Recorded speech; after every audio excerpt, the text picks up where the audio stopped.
Hey Magic fans, welcome back. This is your captain speaking on Capnclydes MTG. We got big reveals today, tons of cards to go through. And man, if you think you've seen it all, just wait because there's more. Hey, ShamWow, hey, you see that? Anyway, moving on. So don't forget, the easiest way to support the channel is like and subscribe, watch the videos, comments down below. There's tons of links down there in the description to help support the channel by buying cards, so forth and so on. Let's get into this. We've got so much to cover. I don't want to make this a long video, so we're going to blow through this, and that's what she said. Moving on, we have first the Master Transcendent. We have a black, green, blue, and 1 2/4. When it enters the battlefield, target player gets 2 rad counters because I want to be rad. Anyway, tap. Put target creature card in a graveyard that was put target creature card in a graveyard that was milled this turn onto the battlefield under your control. It's a green mutant with base power, 3/3 toughness. This is insanely good. Let me just start by saying that. A mill deck that lets you put this into play and then, I don't know, mill and attracts it into someone's graveyard and then put it on the battlefield as a 3/3 creature with all its normal abilities.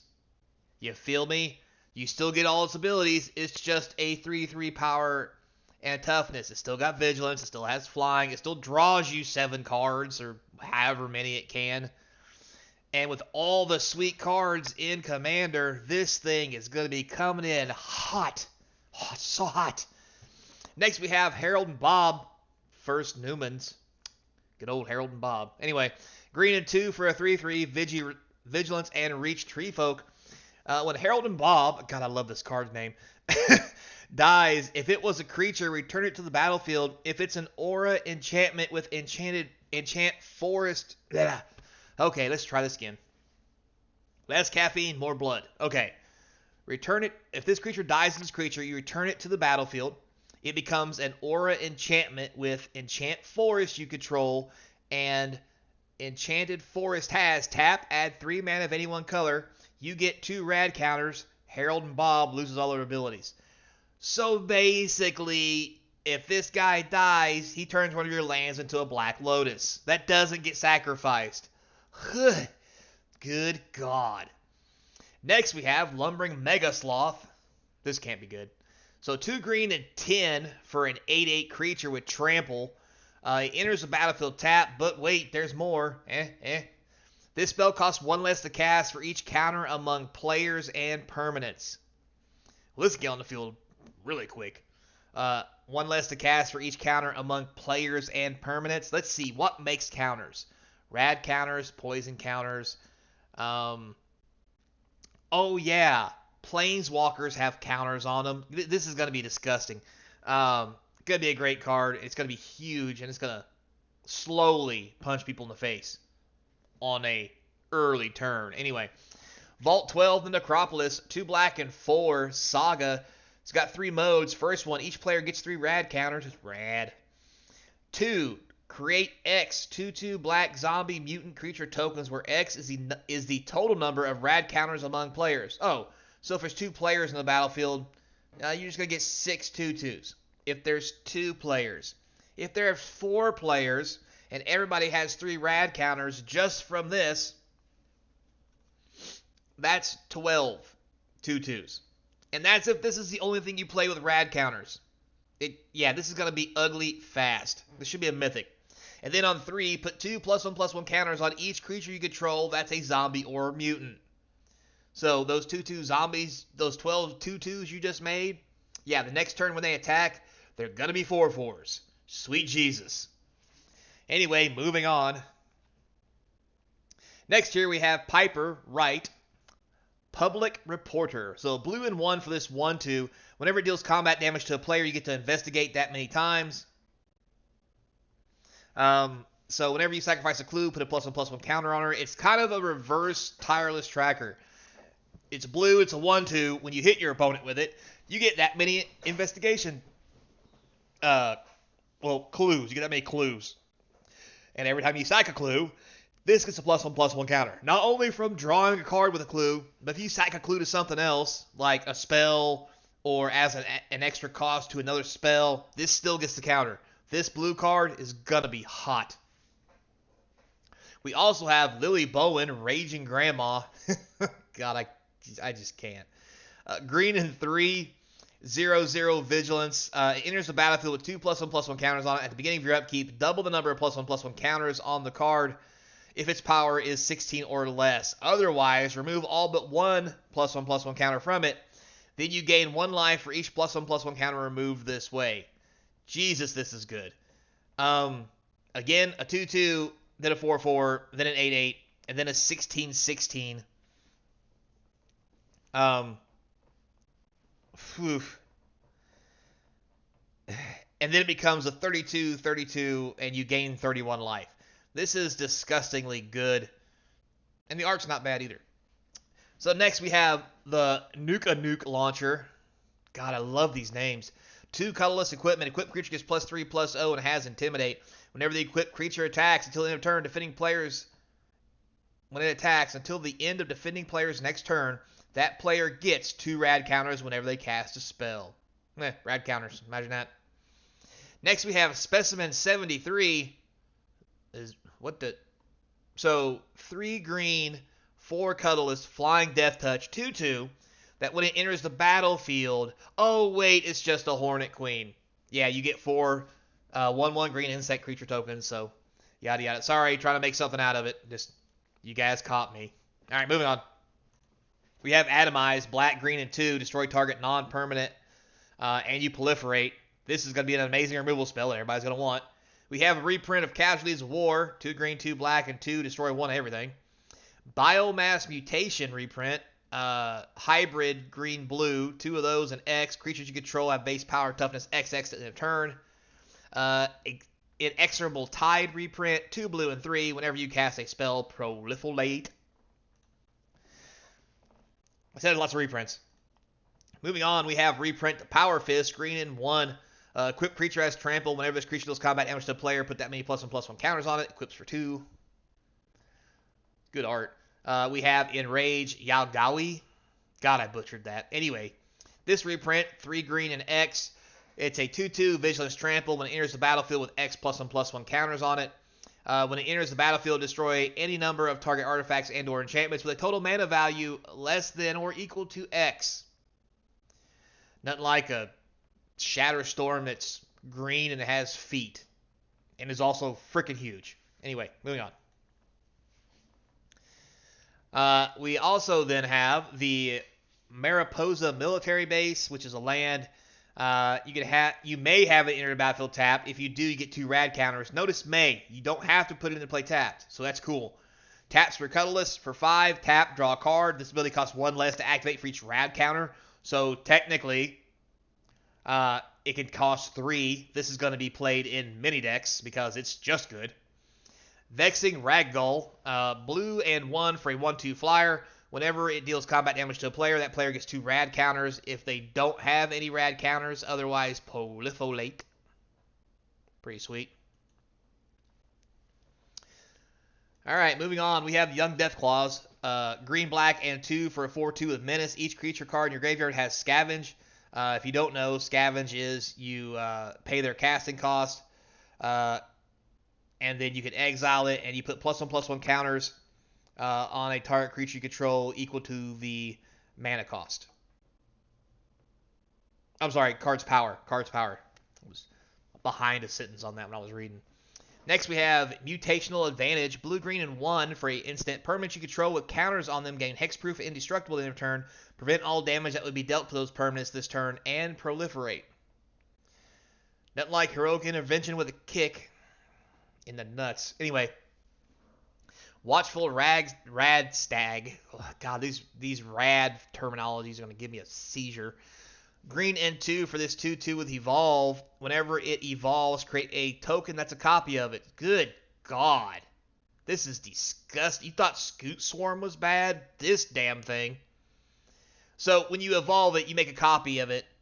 So the copy is always going to be a 2/2. So as long as you always play a 3/3, you'll always have a 2/2. So you make another 2/2. To 2/2. And if you happen to lay something big and nasty, when you have 3 or 4 of these out, they all trigger. It's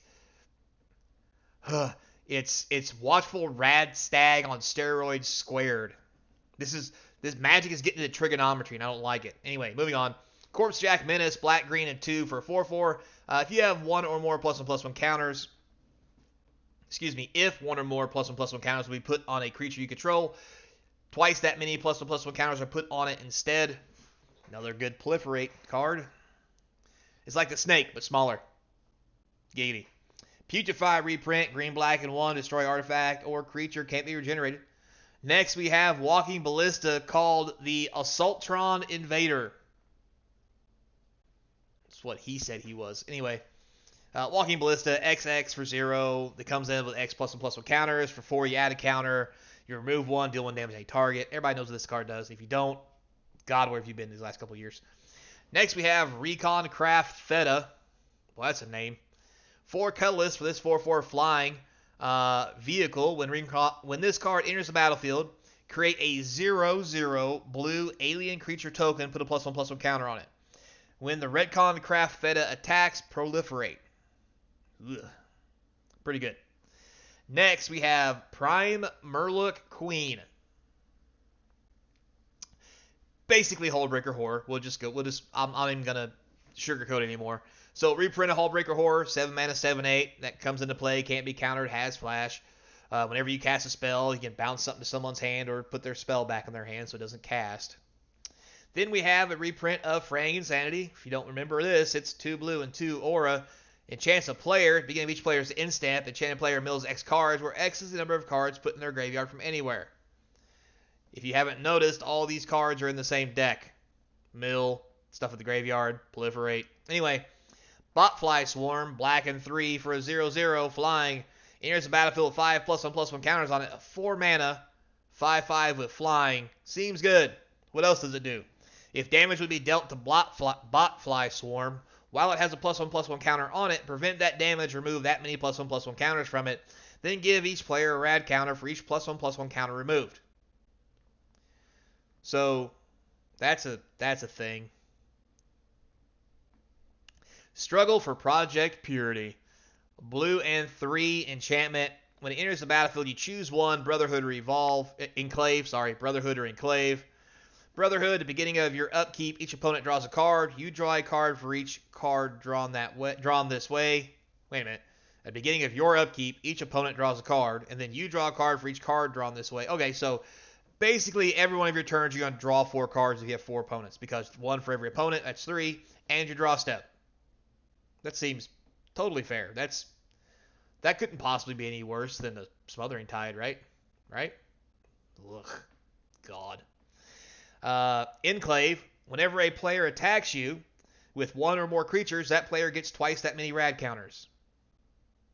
That seems a little underwhelming comparing what the first one does. But anyway, moving on. Next we have Ral, Troubleshooter. Blue, black, and 1 for a 1/4. Once during each of your turns, you may cast a spell from among cards in your graveyard that were milled this turn. Tap, each player mills a card. So not only are we doing the mill thing and get shit out of your graveyard, we're just going to put this stuff in an actual mill deck. Because if we can't kill you by milling, we'll just kill you by using your own shit. Next we have Vault 87, Forced Evolution. Blue, green, and 3 saga. On stage 1, gain control of target non-mutant creature for as long as you control the vault. That's 3 turns. 2, put a +1/+1 counter on target creature you control. It becomes a mutant in addition to other types. 3, draw cards equal to the greatest power among mutants you control. That's probably about average. Then we have a good reprint of Hardened Scales. Interesting art to choose. 1 green, if there'd be a +1/+1 counter, it would be put on a creature you control. You put that many counters +1. Next we have Desdemonia, Freedom's Edge. I think we're into a different deck now. I think we're into the Auras deck again. White, red, and 2 for a 3/4 Vigilance. When it attacks, target creature card in your graveyard that's an artifact or that has mana value 3 or less gains escape to the end of turn. The escape cost equal to the mana cost, plus exile 2 other cards in your graveyard. That seems really good. Next we have Battle over Hoover Dam, white and 3 enchantment. When it enters the battlefield, you choose NCR or Legion. The NCR, at the beginning of your end step, return target creature card mana value 3 or less from your graveyard to the battlefield with a finality counter. Well, at least it gets a finality counter, so you can't put it into play every damn turn. Boom. Anyway, Legion. Whenever a creature you control dies, put 2+1/+1 counters on target creature you control. Again, with this card, I feel one of those is way more relevant than the other. We have Colonel Autumn, black, white, and 1 for a 2/3 lifelinker. Has exploit. So when it comes into play, you can sack a creature. Now, other legendary creatures you control have exploit. Oh boy, here we go.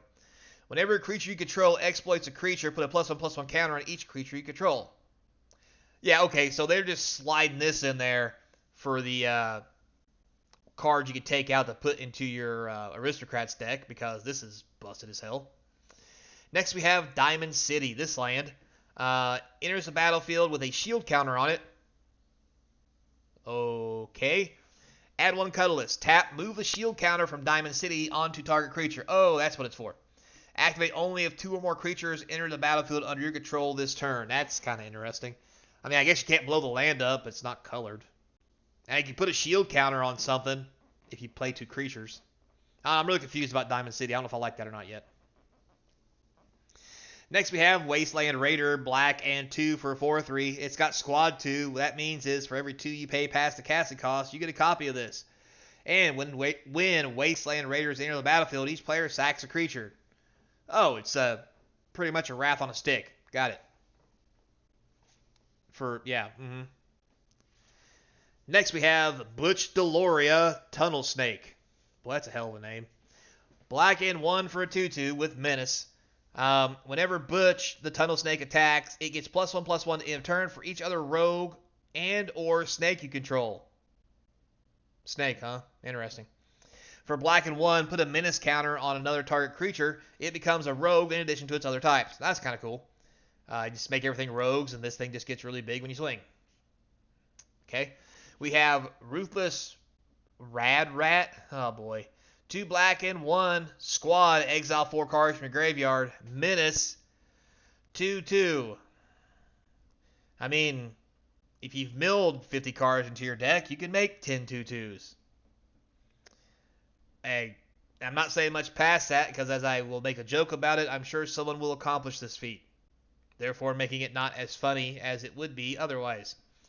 Next, we have White Glove Gourmand.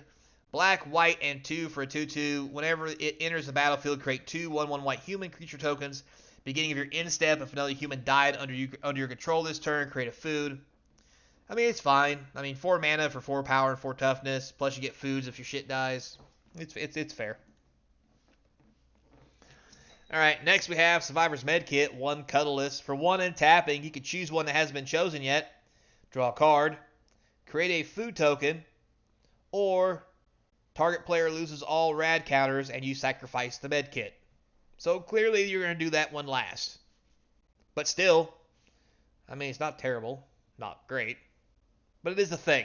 We'll just leave it at that. We have the Thrill Kill Disciple, red and 2 for a 3/2. Has squad 1 and discard a card. Ooh, that's rough. Whenever the Disciple dies, you create a junk token. I'm sure there's a reason why it squads for 1 you discard, but that feels painful. Next, we have Wild Wasteland, 2 and a red for an enchantment. Skip your draw step. Oh, this ought to be good. At the beginning of your upkeep, exile top 2 cards of your library. You may play those cards this turn. Oh, okay, so it's your own personal Howling Mine. You just don't get to put cards in your hand. Oh, darn the luck. I mean, how could this be bad? You draw 2 land off the top of your deck, only get to play 1 of them? Oh, the horror. Yeah. Busted. Moving on, Vault 11, Voter's Dilemma. Black, white, and 2 for this saga. On step 1, each opponent creates a 1/1 white human soldier creature token. On 2 and 3, each player secretly votes for up to 1 creature. Then those votes are revealed. If no creature got votes, each player draws a card. Otherwise, destroy each creature with the most votes or tied for the most votes. Not sure how I like this. I mean, it's one way to just kill creatures on the battlefield that are real big and nasty. But, I mean, if there's no creatures, everybody draws a card. I could see this. This is fine, I guess. It's fine. Next, we have Rosku, Terror of Point Outlook, which is actually Alula, Queen among bears, which is just the blue, green, and 2/2. Whenever a bear enters the battlefield under your control, put 2+1/+1 counters on target bear, or target bear you control fights another creature. Not a lot of bears floating around here, but I will say the art is funny considering who it's supposed to depict. Hilarious. Now, the Nipton Lottery. Red, black, and 2 for this sorcery. Choose a creature at random. You gain control of that creature at the end of turn. Untap it. It gains haste till the end of turn. Then, destroy all creatures. Wait a minute. Choose a creature at random. You gain control of that creature until the end of turn. Untap it. It gains haste till the end of turn. Oh, destroy all other creatures. My bad. So it's kind of a wrath that lets you take something at random, kill everything else, and then kick your opponent in the crotch of your choice. Next we have Sierra, Nuka's biggest fan. White and 3 for a 3/4. I'm so glad she's on this. Whenever one or more creatures you control deal combat damage to a player, put a quest counter on Sierra, Nuka's biggest fan, and create a food token. Whenever you sacrifice a food, target creature you control gets +X till end of turn, where X is the number of quest counters on Sierra. Love it. Next we have the Boomer Scrapper. Red, black, and 1 for a 1/1. Whenever it enters the battlefield or attacks, you lose 1 life and create a junk token. Ew. Whenever a token you control leaves the battlefield, put a +1/+1 counter on Boomer Scrapper. I can see a reason to have that. It's not terrible. Got a little jig going on there. Next we have we have a robot. Anyway, white and 1 for a 2/2. It's got squad 3. Vigilance, whenever a creature token enters the battlefield under your control, put a +1/+1 counter on it. It's kind of cool. Good for token deck. Then we have Yes Man, Personal Securitron. Probably butchered that. White and 2 for a 2/2. Tap. Target opponent gains control of Yes Man. And when they do, you draw 2 cards and put a quest counter on Yes Man.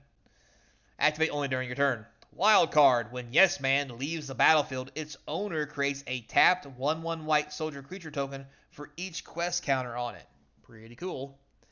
Next we have a reprint of Wear Tear with some great art. So, that. Reprint of Heroic Intervention. Love the art on that, not gonna lie. In case you don't know, Wear Tear is a split card. Destroy target artifact or destroy an enchantment. It's red, it's white. Heroic Reinforcement is red, white, and 2. You create 2 1/1 soldier creature tokens to end of turn. All your shit gets haste and +1/+1. Moving on, we're into some more land cycle cards. And who would have guessed we have a Temple of the False Gods? We've only seen that in every commander ever, along with a whole bunch of temples, which have been only in every commander deck ever. Love of God, please stop. Temple, Triumph, Penalty, and Abandon.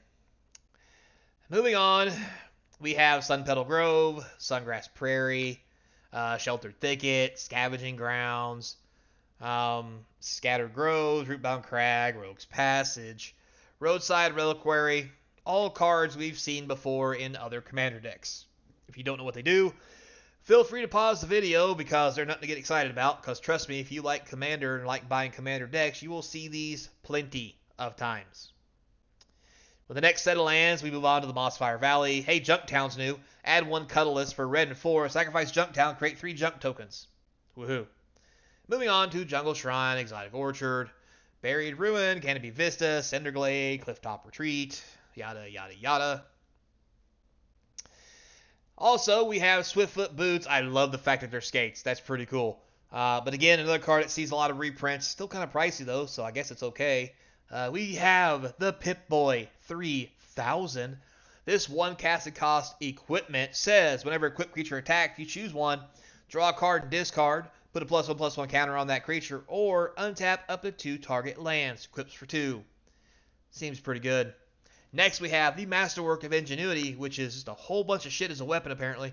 1 Cuddleless equipment. You may have the Masterwork of Ingenuity enter the battlefield as a copy of any equipment on the battlefield. Is that not what I just said? Basically. Still cool.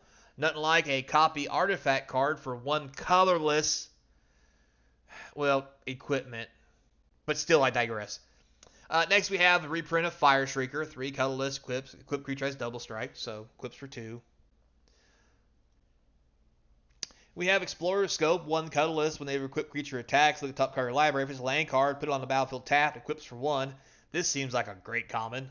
Jesus, in a creature deck. Reprint Champion's Helm. 3 colorless. Equipped creature gets +2/+2. As long as it's equipped, it has hexproof. Equips for 1. Pretty good.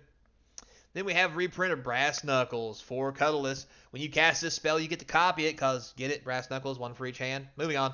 The equipped creature has double strike as long as 2 or more equipment are attached to it, i.e. you must equip both Brass Knuckles to it. Or something else, I guess. I mean, you could put Brass Knuckles on one thing, Brass Knuckles on another, and then put another equipment on it, and then technically has double strike, yada, yada, yada. Anyway, flavor fail on that point. Anyway, moving on. Bloodforce Battle Axe reprint. 1 colorless, equipped creature is +2/+0. Whenever the equipped creature deals combat damage to a player, you get to make a token that's a copy of the Bloodforce Battle Axe. We know how that goes. You know, hit, equip, hit. Anyway. And then we have a reprint of Basilisk Collar. 1 colorless, equipped creature is Death Touch and Lifelink. Equips for 2. Hello. Pretty sweet, and gotta admit, this is a pretty cool picture. Basilisk Collar on dog meat. If it's not dog meat, it should be dog meat. It's a dog. It's got meat. It's dog meat. Moving on. So, with all that said, we managed to go through a lot today. And hope you guys are all nice and caught up. And I hope you enjoyed the video. So, until next time, be kind. And as always, I hope to see you crossing the game table. Later, player. Whew. Good thing I went for a run today. Get a little exercise. Fucking fat. Can't breathe.